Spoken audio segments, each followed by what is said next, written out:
Welcome back. Thank you for joining the story of Kennecott once again. At night, the town's silence was profound. The mountains absorbed sound, leaving only the distant howl of wolves and the occasional pop of contracting timber. Residents moved like ghosts themselves, careful with each step on ice and rotting floorboards. For outsiders, it was unsettling. For those who remained, it was home. A town that shouldn't exist, yet did, silently demanding respect, fascination, and awe from all who wandered its creaking streets and frozen paths. And in that quiet persistence, it told the story of humanity's endurance in the harshest corners of the earth. Kennecott was, in every sense, a town that shouldn't have existed. Yet, it did, silently demanding respect, fascination, and awe from all who wandered its creaking streets and frozen paths. And in that quiet persistence, it told the story of humanity's endurance in the harshest corners of the earth. In the early 20th century, nestled in the remote mountains of Alaska, a quiet force began shaping the nation: copper. Kennecott, a mining town born from stubborn ambition and breathtaking landscapes, rose not from chance, but from the earth itself. The copper veins were deep, rich, and relentless, a metallic heartbeat hidden beneath glaciers and rock. For the miners who arrived, life was dictated by the pulse of the land, the promise of wealth, the danger of collapse, and the unyielding cold of the northern wilderness. The town emerged almost overnight. Wooden structures clawed their way up hillsides, connected by rickety rail lines and precarious walkways. Smoke from small boilers twisted into the crisp air, mingling with the scent of copper and frost. Workers arrived from across the country, lured by the gleam of metal and the possibility of fortune. Children ran along the muddy paths between buildings, while women tended gardens in sun-sparse soil, trying to maintain normalcy in a place defined by extraction. In the early 20th century, nestled in the remote mountains of Alaska, a quiet force began shaping the nation: copper. Kennecott, a mining town born from stubborn ambition and breathtaking landscapes, rose not from chance, but from the earth itself. The copper veins were deep, rich, and relentless, a metallic heartbeat hidden beneath glaciers and rock. For the miners who arrived, life was dictated by the pulse of the land, the promise of wealth, the danger of collapse, and the unyielding cold of the northern wilderness. The town emerged almost overnight. Wooden structures clawed their way up hillsides, connected by rickety rail lines and precarious walkways. Smoke from small boilers twisted into the crisp air, mingling with the scent of copper and frost. Workers arrived from across the country, lured by the gleam of metal and the possibility of fortune. Children ran along the muddy paths between buildings, while women tended gardens in sun-sparse soil, trying to maintain normalcy in a place defined by extraction. Kennecott's mines were a marvel of human ingenuity and daring. Engineers carved tunnels through solid rock, mapping veins with precision while anticipating collapse, water, and frost. Every day, miners descended into the earth, their lamps cutting through the black void, shovels striking copper-rich rock. Their lives were a balance of skill and luck, each swing of a pickaxe echoing the age-old rhythm of humanity shaping the land and the land shaping humanity. By 1915, Kennecott's influence extended far beyond the Alaskan wilderness. Copper flowed from the mines into the veins of a rapidly industrializing America. Power lines, machinery, railways, and warships all depended on the metal extracted by tireless hands in the shadow of glaciers. Each shipment of copper carried not just wealth, but a piece of America's growing identity. The hum of factories, the glow of electric lights, the reach of industry into every home. Yet the town's brilliance was fragile. The mountains were unforgiving. Avalanches, hidden crevices, and freezing temperatures reminded residents that their prosperity was precarious. In the winter, snow piled against buildings, doors froze shut, and icy winds clawed through streets. Miners returned home with frost-bitten hands, faces streaked with soot and copper dust. But still, life continued. Families adapted, inventing routines around the harsh climate, the mine schedules, and the ever-present hum of copper extraction. Economic prosperity and human determination could not defy nature forever. By the late 1930s, copper seams were waning, machines grew obsolete, and the relentless cold began reclaiming the town. Buildings fell silent, shops shuttered, and the once busy rail lines echoed only with the whisper of wind.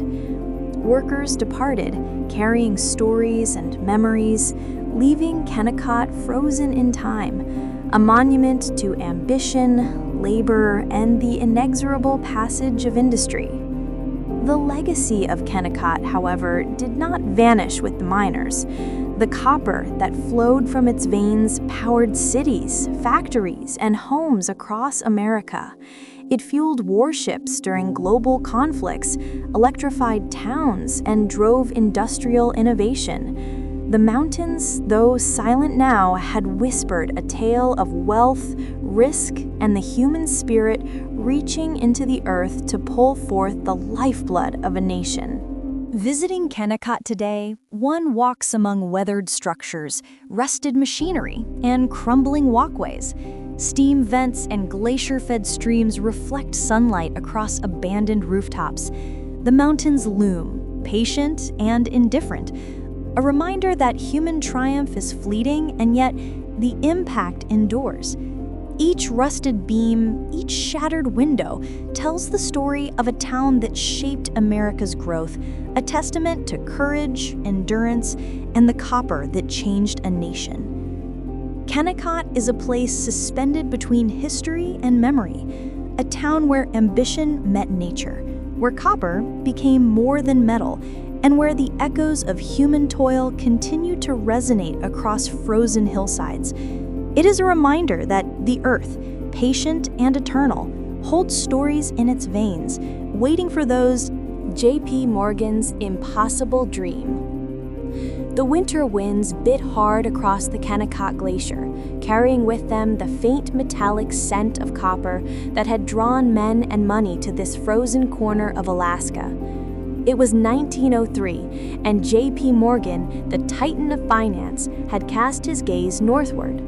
Most men saw ice, mountains, and hopeless wilderness. Morgan saw opportunity, an impossible dream that would bind the wealth of Wall Street to the frozen copper veins beneath the mountains.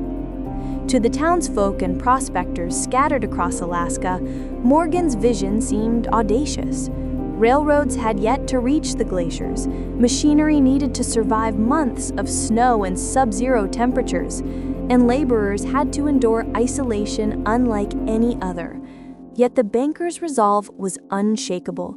He believed that Kennecott, perched precariously on the glacier's edge, could yield copper that would fuel an industrial America thirsty for wires, pipes, and machinery. Construction began with monumental difficulty. Men hauled timbers, rails, and heavy machinery over treacherous ice, often battling storms that stripped flesh from bone and froze the unprepared. Yet the banker's engineers, trained in precision and discipline, persisted. They built smelters, tramways, and supply depots, each structure a testament to human ambition against nature's indifference. At night, the workers huddled in makeshift cabins, warmed by coal stoves and the glow of lamps. They spoke in low voices of Morgan, the man whose vision had brought them to a land where few dared tread. Some called it madness, some called it genius. All knew that the dream demanded sacrifices few were prepared to make. The first shipments of copper proved that Morgan's gamble might be worth it. The rich greenish-red metal shimmered under the lamplight as it was loaded onto sleds bound for the railway. In Wall Street offices, thousands of miles away, financiers marveled at the volume of copper flowing from a place they had never seen. Morgan, ever the strategist, smiled quietly. The impossible was becoming real, 1 ton at a time. Yet, the dream was not without consequence. The glacier shifted unpredictably, carving cracks beneath buildings and crushing equipment. Avalanches thundered down the slopes, erasing weeks of work in moments. Men were injured, some lost, and many whispered that nature itself was mocking Morgan's ambition. Still, he pressed forward, confident that human ingenuity, money, and persistence could overcome even the harshest wilderness. Inside Kennecott, life became a rhythm dictated by the mountains, the ice, and the ever-present hum of machinery. Children born to miners played in snowbanks, while fathers measured copper seams. Women, often isolated, found ways to create warmth and community in a landscape defined by cold and hardship. Each day was a negotiation between human ambition and nature's relentless dominance. As the years passed, Kennecott became more than a mining site. It became a legend. Stories of J.P. Morgan's vision traveled from Alaska to New York, carried by engineers, adventurers, and journalists who chronicled the struggle and triumph. The impossible dream had transformed a glacier into a hub of industry, a symbol of what wealth, vision, and determination could achieve. But the dream was fragile. Mines would eventually close, glaciers would reclaim the land, and the buildings that once hummed with life would stand silent against the horizon. Yet Morgan's influence endured. Kennecott remained a testament to human ambition, a reminder that even in the face of impossibility, a single vision, bolstered by courage, capital, and unyielding resolve, could reshape the world. In the quiet twilight, the ruins of Kennecott glimmered faintly, copper glints catching the last rays of a dying sun. The winds whispered across ice and stone, telling the story of J.P. Morgan's impossible dream, a dream that had defied the wilderness, challenged mortality, and etched itself into the history of America forever. Join us for the next story. Please like and subscribe to stay with us.